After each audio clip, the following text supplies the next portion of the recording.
ಅದು ಮುಖ್ಯ ಇರಲಿಲ್ಲ. ಜನರಿಗಲ್ಲಿ ಒಂದು ಕಡೆ ನಮ್ಮ ಸರ್ಕಾರ ಕೆಲಸ ಮಾಡುವಂಥದ್ದಿತ್ತು, ಇನ್ನೊಂದು ಕಡೆ ಯೋಗೇಶ್ವರರು ಅಲ್ಲಿ ಆ ಕ್ಷೇತ್ರದಲ್ಲಿ ಅಲ್ಲೇ ಇದ್ದು ಕಳೆದ 25 ವರ್ಷದಿಂದ ಕೆಲಸ ಮಾಡಿದ್ದಾರೆ. ಕಳೆದ 25-30 ವರ್ಷದಿಂದ ಅದರಿಂದ ಅಭಿವೃದ್ಧಿ ಕೆಲಸ ಮಾಡಿದ್ದಾರೆ. ಜನ ಅದನ್ನು ನೋಡಿ ಓಟ್ ಹಾಕಿದ್ದಾರೆ. ಇವರು ಹಣದ ಹೊಳೆ ಹರಿಸಿದ್ರು, ಅವರು ಕುಮಾರಸ್ವಾಮಿಯವರು. ಮತ್ತು ಎಲ್ಲ ರೀತಿಯ ತಂತ್ರಗಾರಿಕೆ ಮಾಡಿದ್ರು. ಮಾನ್ಯ ದೇವೇಗೌಡರನ್ನ ಬೀದಿಗಳಲ್ಲಿ ಓಡಾಡಿಸಿದ್ರು. ಆ ವಯಸ್ಸಿನಲ್ಲಿ ಅವ್ರನ್ನ ಕರ್ಕೊಂಬರ್ಬಾರ್ದಾಗಿತ್ತು, ಆದರೂ ಕೂಡ ಅವ್ರನ್ನ ಆ ರೀತಿಯಾದಂಥ ಒಂದು ಮಾಡಿರ್ತಕ್ಕಂಥ ಜನರಿಗೆ ಇಷ್ಟ ಆಗಲಿಲ್ಲ. ಸೊ ಇದೆಲ್ಲ ಖಂಡಿತವಾಗಿಯೂ ಈಗ ಜವಾಬ್ದಾರಿతో ನಡ್ಕೋಬೇಕು ಅಂತಲೂ ಕೂಡ ಜನ ಆ ಕುಮಾರಸ್ವಾಮಿ ಅವರಿಗೆ ಹೇಳಿದ್ದಾರೆ.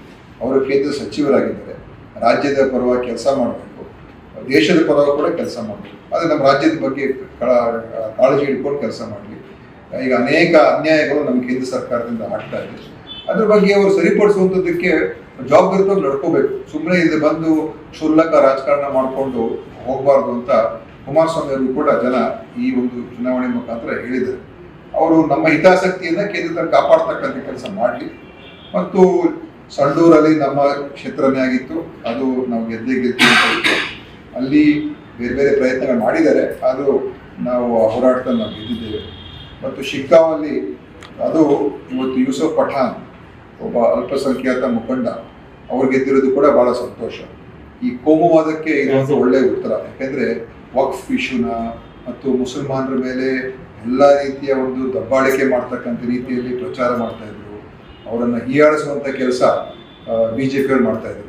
CT ರವಿ, ಯತ್ನಾಳು ಇವರೆಲ್ಲರೂ ಕೂಡ ಅಲ್ಪಸಂಖ್ಯಾತರ ಮೇಲೆ ಒಂದು ರೀತಿ ಭಯದ ವಾತಾವರಣ ನಿರ್ಮಾಣ ಮಾಡ್ತಕ್ಕಂಥ ಪ್ರಯತ್ನ ಮಾಡಿದ್ರು. ಆದರೆ ಆ ಶಿಗ್ಗಾಂವ್ ಕ್ಷೇತ್ರದ ಜನ ಎಲ್ಲರೂ ಕೂಡ, ಹಿಂದೂ, ಕ್ರಿಶ್ಚಿಯನ್, ಮುಸ್ಲಿಂ ಎಲ್ಲರೂ ಕೂಡ ಕಾಂಗ್ರೆಸ್ ಪಕ್ಷಕ್ಕೆ ಅಲ್ಲಿ ಬೆಂಬಲ ಕೊಟ್ಟು ಗೆಲ್ಲಿಸಿದ್ದಾರೆ. ಇದೇನು ತೋರಿಸ್ತದೆ ಅಂತ ಹೇಳಿದ್ರೆ, ಈ ಕೋಮುವಾದವನ್ನು ಈ ರೀತಿಯಾದಂಥ ಬಳಕೆ ಮಾಡೋಕ್ಕೆ ಹೋಗಬೇಡಿ.